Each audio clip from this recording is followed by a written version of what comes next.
Buenas tardes, mi nombre es Juan Vázquez, estudiante de Medicina de la Universidad de las Américas de cuarto semestre, y en esta ocasión les presentaré mi informe final para el laboratorio, el caso clínico del niño sin nombre.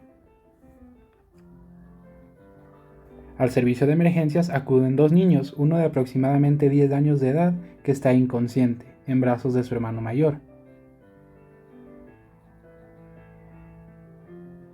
Como se observa, el hermano mayor reporta que estaban peleando cuando le dio un golpe malintencionado en el cuello, el cual causó que el paciente de 10 años pierda la conciencia. Obviamente esta es una versión exagerada de los hechos, pero representa a qué nivel fue el trauma. Se ingresa al paciente y se obtiene que sus signos vitales son aparentemente normales. No presenta hemorragias o hematomas a nivel craneoencefálico. Durante la anamnesis se obtuvo que ambos son de escasos recursos, huérfanos y desde hace 2 meses nunca habían tenido un chequeo médico.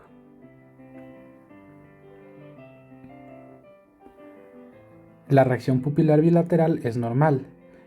Durante este examen el paciente recuperó la conciencia, obteniendo un puntaje de 15/15 en Glasgow, es decir, su reacción ocular era espontánea, obedece órdenes y verbalmente estaba orientado y podía mantener una conversación. La reacción pupilar bilateral normal indicaba que los sistemas de acción simpática y parasimpática que controlan la dilatación o contracción de la pupila se encontraban íntegros. El paciente reporta falta de movilidad y sensibilidad. Cuando recupera la calma, descubren que solo le afecta al lado izquierdo del cuerpo. Este hallazgo advierte de un posible daño neurológico, por lo que se evalúan los demás sentidos. El primer sentido en ser evaluado es la vista. La campimetría bilateral resulta normal, descartando un daño en las vías ópticas descritas en la diapositiva. Es decir, el ojo entre comillas podía ver. Pero durante el examen de agudeza visual se obtuvo un resultado patológico, ya que el paciente no distinguía formas ni letras de cerca ni de lejos, obteniendo un puntaje de 20/200 de Snell. Al tener la vía visual íntegra, se cree que el daño está en el sistema de lentes del ojo, ya que el niño reportaba que podía distinguir colores y tonalidades, es decir, luz-sombra. Se sospecha de astigmatismo en primer lugar, dado que el reflejo pupilar está bien. Se infiere que el reflejo de acomodación del cristalino por el músculo ciliar, mediada por la misma vía, se encuentra integrada, podría descartar daños de este nivel.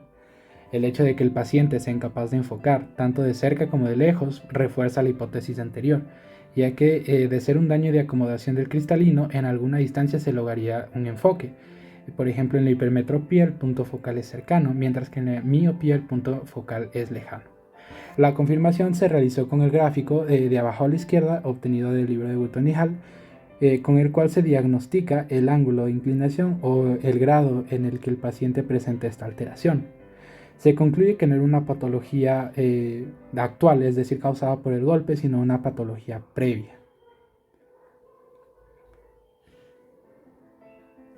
Se realiza un examen de fondo de ojo, obteniendo resultados normales, como se observa en la imagen. No presentaba signos de aumento de la presión intraocular, la relación arteria-vena era normal, presenta una papila bien definida, por lo que la integridad del nervio óptico es buena. Presenta también tanto una mácula como una fovea bien distinguibles, lo que acompañado al hecho de que el niño podía distinguir, como mencioné, colores y luz-sombra en primera instancia, ya que no distinguía formas como tal, indicaban que la integridad de los conos estaba bien, es decir, distinguía el rojo, verde y azul íntegros y sus mezclas obviamente, encontrando una ausencia de daltonismo una vez el niño ya obtuvo sus lentes correctivos.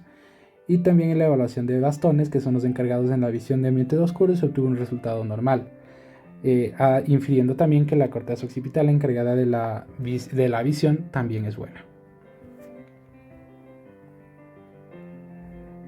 El siguiente sentido evaluado fue la audición. Se utilizaron las pruebas de Weber y de Rhin, respectivamente, de lateralización y de conducción, obteniendo una lateralización hacia el oído derecho y una hipoacusia, es decir, una falta de conducción principalmente aérea del oído izquierdo. Se realizó un examen de otoscopía en el cual como principal hallazgo se encontró un tapón de cerumen bilateral que impide el libre movimiento de la membrana timpánica así como impide el ingreso de las ondas de sonido al canal auditivo que estimulan la contracción y relajación del tímpano y el consecuente movimiento del martillo, yunque y estribo. La membrana timpánica izquierda fue principalmente encontrada con una patología grave que era una perforación. El niño mencionó que por el tapón de cerumen presuntamente y la hipoacusia que le generaba tenía molestias, por lo cual tratando de limpiarse se lastimó el oído hace 2 días. Por último, el hallazgo de conducción ósea positiva de Rin y lateralización no total de Weber encaminan a que el sistema coclear se encuentra presuntamente sano, haciendo que sea un problema obstructivo, conductual y no de origen neurológico. ¿Por qué? La conducción ósea estimula vagamente a la cóclea para que mueva el líquido que hay en su interior y estimule así a las células de estereociliadas, los cilios, para que envíen estímulos a través del nervio coclear hacia la corteza auditiva que interpreta el sonido. Por lo que este daño, como se menciona en la diapositiva, puede ser causado principalmente por el tapón de cerumen, obstructivo y que inmoviliza la membrana timpánica, y en segundo lugar empeorado en el oído izquierdo por la perforación.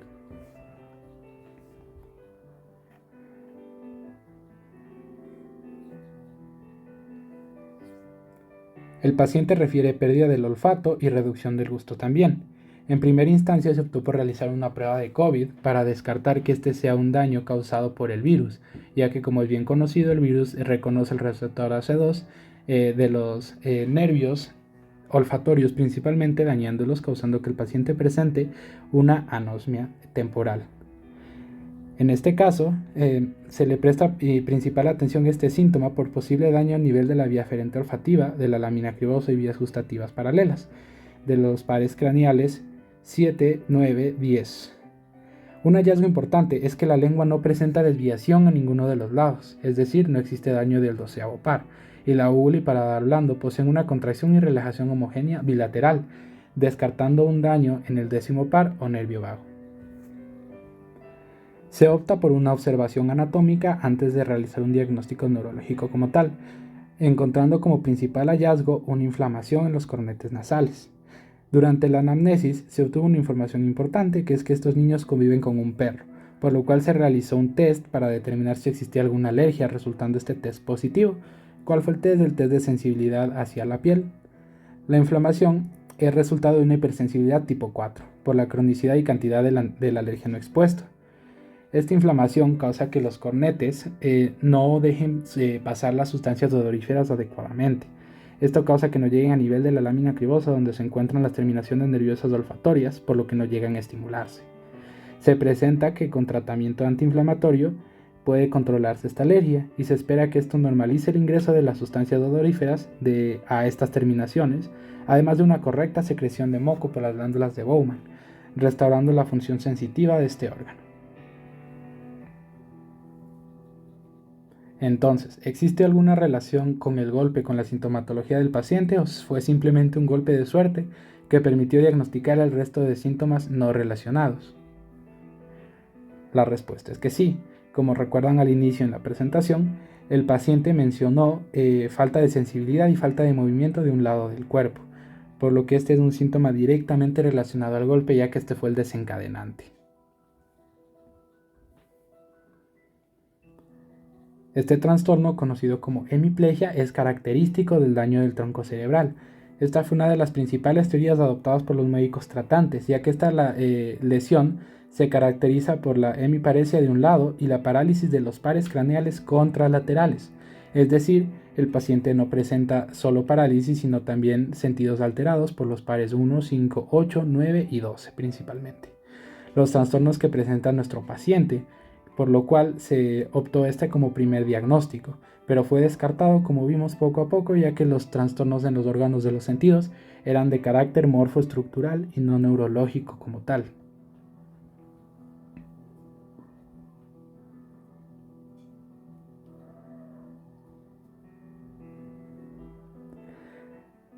Si es que el golpe fue en el cuello, obviamente tenemos que buscar algún daño en el cuello, por lo que se realizó una resonancia magnética cervical. El paciente tiene una hemiplegia, es decir, parálisis de la mitad del cuerpo incompleta, ya que en la resonancia magnética se reveló que no es un daño medular total, sino parcial, y espástica, ya que este tipo de lesiones se caracterizan por ser una parálisis rígida, es decir, con músculos contraídos en lugar de una parálisis flácida.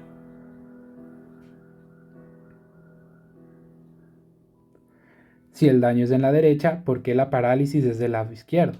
Esto se da debido a que la vía motora se decusa a nivel del bulbo raquídeo en la decusación piramidal. Es decir, cuando estas fibras entran al cerebro, se cruzan, por lo que nuestro hemisferio derecho controla nuestros movimientos izquierdos y viceversa. Y la sensibilidad, pues las fibras sensitivas, en cambio, pasan de los núcleos de las raíces dorsales en el área del lemnisco medial al lado opuesto a nivel del bulbo, las fibras de sensibilidad fina, mientras que las fibras de sensibilidad tosca y nociceptivas se decusan inmediatamente en la médula espinal, como se observa en las imágenes. Fisiología dañada. En un breve resumen de los hallazgos encontrados, obtenemos que conos y bastones están presuntamente intactos, y la función del químico fotosensible rodopsina y sus derivados opsina y retinol son normales, por lo que la visión solamente se ve afectada por un daño en el sistema de lentes, antes descrito la córnea. Mientras que en el olfatorio, el sistema de segundos mensajeros estimulado por las sustancias odoríferas antes explicadas, con referencias a la lámina quiruosa y centro olfatorio, están intactas. La inflamación crónica redujo la entrada de esta sustancia y la producción de mucosa por las glándulas de Bowman, interfiriendo con este sentido, lo cual indirectamente redujo la interpretación gustativa por su íntima relación, ya que sin olfato la comida no sabe igual.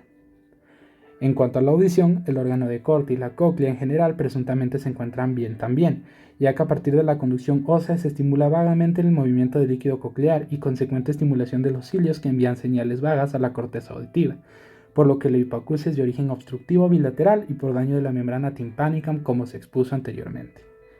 No existe una desmineralización ni una compresión de la corteza motor o somatosensitiva a nivel craneoencefálico, por lo que la hemiplegia no es de origen cortical, sino de origen espinal por el trauma.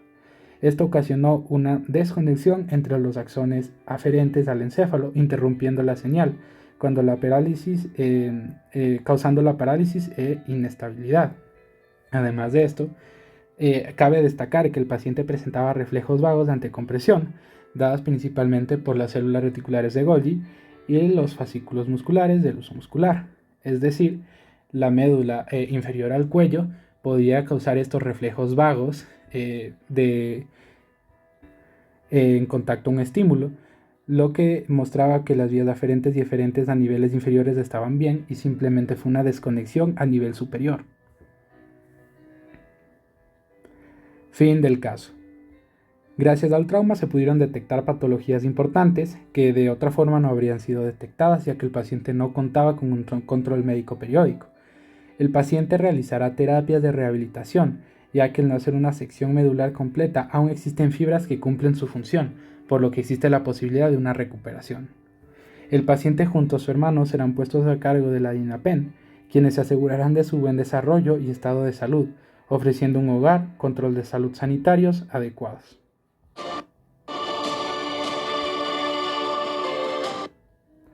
La bibliografía utilizada, principalmente como se observa aquí, son ciertos artículos como el de astigmatismo, de Healthcare, el libro de fisiología de Guyton, morfología de Moore, libro de Jenenway de inmunología, el artículo de Vázquez Kunze principalmente del caso clínico de donde se obtuvo la información del daño a nivel del tallo cerebral, y por último un artículo producido por Kaplow en el cual se explica de manera breve la compresión de la médula espinal y sus posibles alteraciones. Muchas gracias.